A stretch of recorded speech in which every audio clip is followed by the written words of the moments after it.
This guy was the eldest son of one of South Korea's top chaebol, a huge family-run conglomerate, and he owned a crazy number of hunting rifles for those subordinates who betrayed him. Well, the solution was bullets, of course, but he was even nice enough to give them a chance to run, even reminding them to run in a zigzag pattern to lower their chances of getting hit. It wasn't that the chaebol son had broken his promise, it was just that he hadn't finished counting to 3 yet. But this cold-blooded guy had met someone even more cold-blooded than him. He was an extremely elegant assassin, code-name Child. He always puts elegance above everything else. When completing a mission, our story begins in a rundown warehouse, accompanied by a classical music tune. Child was tied to a rusty iron chair by a few thugs. For him, this scene was truly an insult. Outside the warehouse, it was pouring rain. The rolling door slowly opened, casting dim light on the damp walls. One of the thugs was bragging on the phone that the target was secured and very obedient, herring the reward money that the client offered. He wished there were more deals like this. But the client wasn't an idiot. In the competitive assassin market, it's not easy to get something for nothing. Child took advantage of the thug's inattentiveness, suddenly twisting his wrist to free himself from the ropes. Then he transformed into a shadow, quickly taking care of 2 of the thugs. About a cigarette later, the client pushed the rolling door open and came in. But before he could react, the rolling door was lowered, taking one of his minions with it. The remaining 2 panicked and opened fire. When the bullets ran out, that was when Child casually appeared. Turns out, this client not only wanted to skip out on payment, but also wanted to hire an assassin to eliminate the middleman. This breach of the rules had angered Child. He would face the most brutal revenge. Child finished settling the debt and received a new mission. He leaned against the bar sipping a Coke and looking down at the boxing ring. His eyes locked onto the fighter who had just won. Named Marco. The gamblers in the arena only cared about winning and losing, and no one paid attention to the fighter's survival. Marco won with a face full of wounds, but the meager prize money was nothing compared to his mother's huge surgery costs. Every time Marco came home, he had to carefully check his mother's breathing. The poverty was like a mountain weighing him down, making it hard to breathe. Being of both Korean and Filipino descent, Marco was also called Capino in the Philippines. Behind that word are countless sad stories. Some terrible Korean men have used studying abroad or tourism as an excuse to deceive the feelings of Filipino girls. After finding out that the women were pregnant, these men would disappear without a trace. Because the Philippines is Catholic and strictly prohibits abortion, these abandoned, worrying about raising funds to rebuild. Marco knew his real father wasn't a good person, but to save his mother he had no choice but to hope that the guy was a big shot willing to donate. He gave Principal Kim some money and asked him to help find his real father. After leaving the home, Marco snuck into his usual brand, casually placed a baton. The match between Burnley and Chelsea, the odds were 250 to 1 for Burnley to win. It was a complete long shot. He was drinking a cold beer when a foreigner approached him, offering him a bottle of liquor and a plant. His foreigner often smuggled medicine for Marco, so naturally, he understood Marco's difficult circumstances. He bluntly stated that it was better to rob a jewelry store with him than to wait for his unknown Korean father. He said it was possible to split at least $100,000, hearing that he could earn enough money for the surgery. Marco's heart started to race, but since it was still against the law, he didn't dare agree immediately. As he hesitated at the bar door, he didn't notice that the assassin Child was sitting in a nearby car. Then cut off the surveillance cameras in the power, the foreigner would break in from the front door to steal the jewelry. But when Marco got to the back door of the jewelry store, he froze in place. He didn't see any security guards. Instead, he saw a group of thugs with clubs surrounding the area. Fortunately, he hadn't wasted his training in the boxing ring, so he faced off against the dozen or so thugs and didn't take any damage. When he touched the gun on his belt, thinking he was safe this time, the thugs just smirked when they saw the gun. Their eyes clearly showed that he'd fallen into a trap. Marco ran for his life, but the foreigner in the red shirt stepped on the gas and drove away before he could run. A car suddenly appeared and hit him. Korean woman stepped out of the car, seeing that his face was swollen like a pig's head. She hurriedly took him to the hospital for a comprehensive checkup. After everything was done, she even stuffed a large red envelope into his hands. The two chatted well in Korean, but the woman blurted out, asking him if he was a cappuccino. This statement immediately touched Marco's sore spot. He immediately left without saying a word.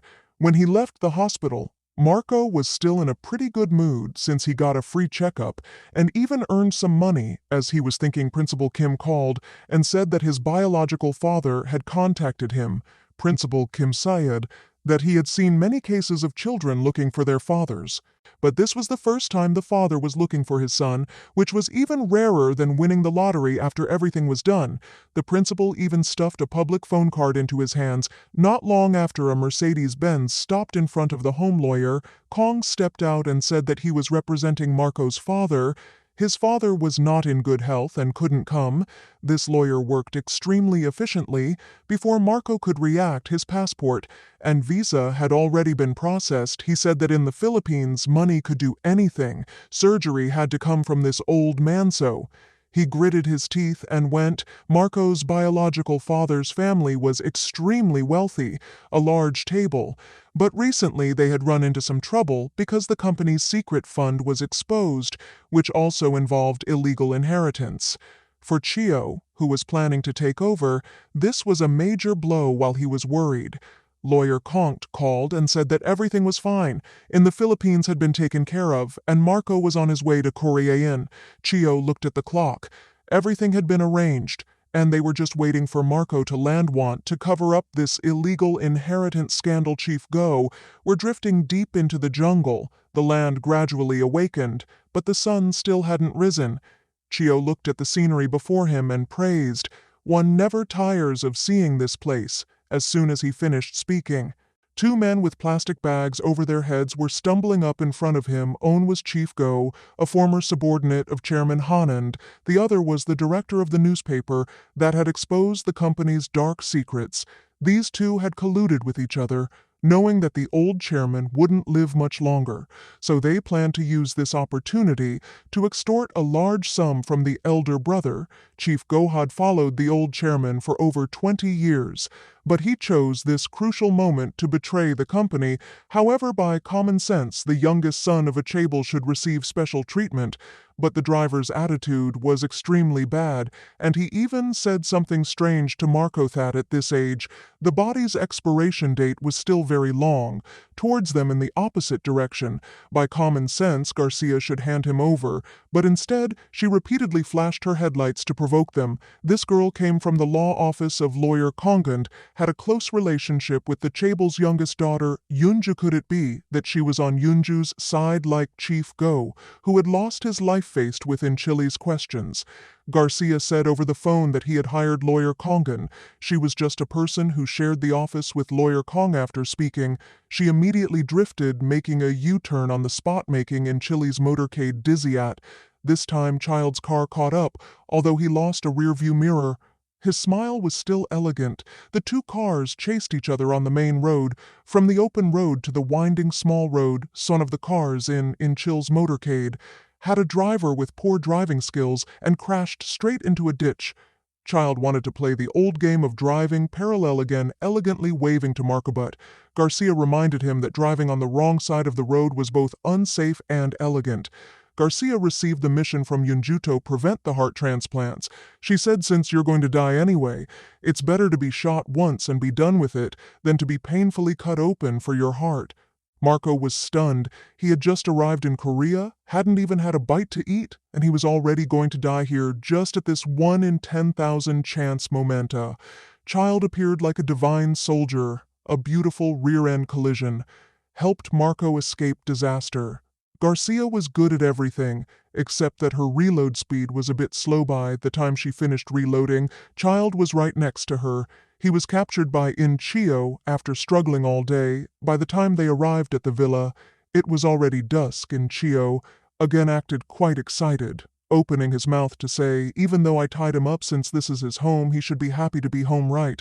But Yunju on the second floor, as soon as she saw Marco, immediately realized inside was a revolver. It seemed that this youngest sister was planning to risk it all. In the middle of the night, Child's car slowly drove on the small road in the forest. His phone kept ringing, but he didn't answer. The caller was Principal Kimov, the Capino Children's Home. Principal Kim pushed open the door of a room. Marco's mother was lying on the bed. Principal Kim was honest, so it was clear that he was protecting her child. Who knew Principal Kim? What role did he ultimately play in this play before leaving? He stepped on Marco's wound in his eyes. This half-sibling was no different from a poor and dirty mixed-race Kadan anesthetic was injected, and the surgery began. Incheol had invited the top medical team in Korea, but not long after the surgery started, Marco woke up. The doctor blamed the anesthetist for doing a terrible job, then scolded him as a result. The anesthetist panicked and accidentally injected an anesthetic into the doctor. After that, he slit another person's throat. When that person took off his mask, it turned out to be child Herman Han. Next to him didn't make a sound, even though he was shot in the kidney area. But when the old man breathed his last, Marco immediately lost his trump card. To make matters worse, the surveillance camera in the operating room had recorded the entire process. In Chile knew that his father hadn't made it, but when Child pointed a gun at Sherman Han's body, Incheol hesitated to pull the trigger. It was unknown if it was because he regretted the huge Chaebol empire or if he still had some fatherly affection, but ultimately he gritted his teeth and transferred $10 million to Child. Hearing the successful transfer notification, Child immediately released Marco, but before leaving he whispered something in Filipino that he could rest assured that he wouldn't die tonight. At this time, Incheol suddenly pulled out a gun and pointed it at Child, and he could escape with Marco, but unexpectedly, Yunju suddenly raised her gun and pointed it at her second brother, saying that none of the men in their family were any good. How could anyone guarantee that he wouldn't covet the family fortune later? After all, the Hawk Young group wanted to find the chairman's illegitimate child, so lawyer Kong assigned the task to Garcia, and Garcia assigned it to Child, felt that just finding someone was too boring, so he came up with a plan to rob money Principal Kim, who was having a headache because he lacked the money to rebuild the children's home. Realized that this Chaebol family was just an ATM. Principal Kim only needed to find a healthy student to use as a pawn, and Marco became the best choice. This also explained why no matter where Marco ran, Child could accurately find him. The phone card that Principal Kim gave him was actually a tracking device. So why did a cold-blooded assassin suddenly do good deeds? In fact, after Child went to the hospital for a checkup, he discovered that he had terminal lung cancer. Because he was about to die, he planned this final rob from the rich and give to the poor scheme. First, he gave Marco's false information to Garcia. Garcia wanted to compare genes. It was simple. She only needed to bribe a doctor to falsify the data. After receiving the DNA test results, lawyer Kong immediately invited Marco to Korea, and the trap at the jewelry store, then the heart transplant conspiracy, were all part of Child's plan. After hearing the truth, Marco Trump, Principal Kim's new children's home was up and running, and Marco could spend every day with his recovering mother, without having to go back to underground boxing matches. He no longer had to rely on lottery tickets to search for a miracle like before. So what about Child, the man with terminal cancer? He went to see a doctor again. The doctor said that he actually didn't have cancer, and that the current symptoms were just from quitting smoking, and that those drugs were just ordinary vitamins. The doctor even joked, reminding him not to go to unofficial hospitals in the future because a medical license wasn't something that could be bought anyway. Child, who always maintained elegance in every action, ultimately ended this Chaebol drama in his own way, with an incomplete but outrageously satisfying ending.